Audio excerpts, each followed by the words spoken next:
Magandang umaga po sa inyong lahat mga kaplantito at plantita. At ito nga po yung tinatawag nating staghorn fern o Platycerium coronarium. Ayan. Ngayon ko lang hapon nakita na nagsisilaglaga na po yung kanyang spores. Yan po yung ating gagamitin na pantanim. Yan po yung itinatanim para dumami po itong ating staghorn fern. Ayan, nabubulol na ako. Kailangan na po natin siyang kunin kasi baka bukas ay maubos na po siyang malaglag. Sayang naman, kukunin natin ito.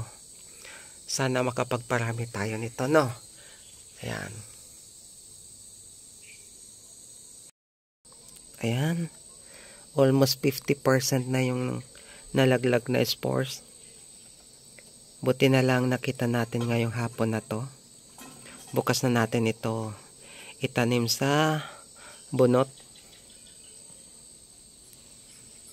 At ayan nga po, ang ginagawa po natin ay hinihimay-himay po natin yung mga bunot na gagamitin natin sa pagtatanim ng ating Platycerium coronarium or staghorn fern.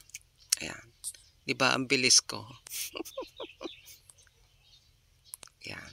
Ayusin lang po natin para masubukan po natin magtanim ng spores ng staghorn fern. Susubukan natin, sana makapagpatubo tayo nito. Kasi first time po natin na magtatanim ng spores ng staghorn fern. At ito na nga po yung spores na nakuha natin dito sa ating staghorn fern. Ayan. Meron tayong dalawang staghorn fern dito na malalaki na. Yung isa namatay dahil sa noong nakaraang summer. Ngayong tag-ulan na, nakaka-recover na po sila. At ito nga po yung ating staghorn fern na nagkaroon ng spores. Ito naman, isa, ayan, nagre-recover na po siya.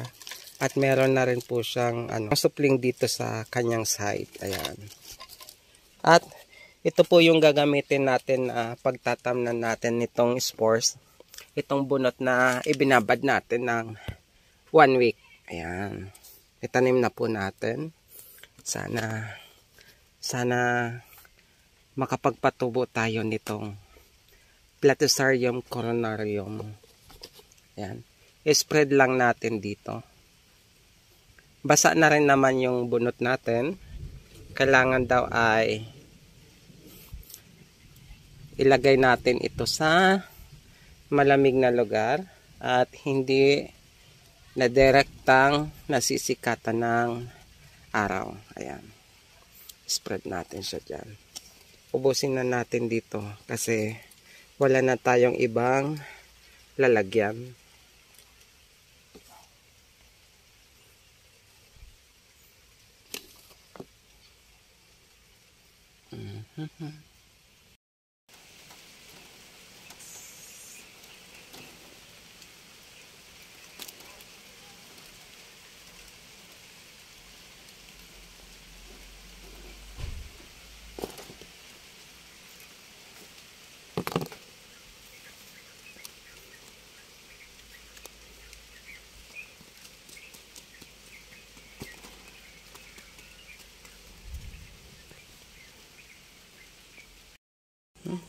Ayan, at pwede na natin siyang takpan.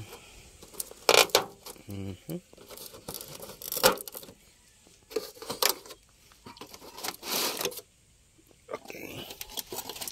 At ngayon naman po, ang gagawin natin ay mag-aantay na lamang tayo kung kailan po siya tutubo. Maraming salamat po sa inyong panonood. Bye-bye. Ay, update ko nga po pala kayo kapag tumubo na po siya. Maraming salamat. Bye-bye. Putin, baliktad din yung pagkakalagay. Kapag umulan, lulusot yung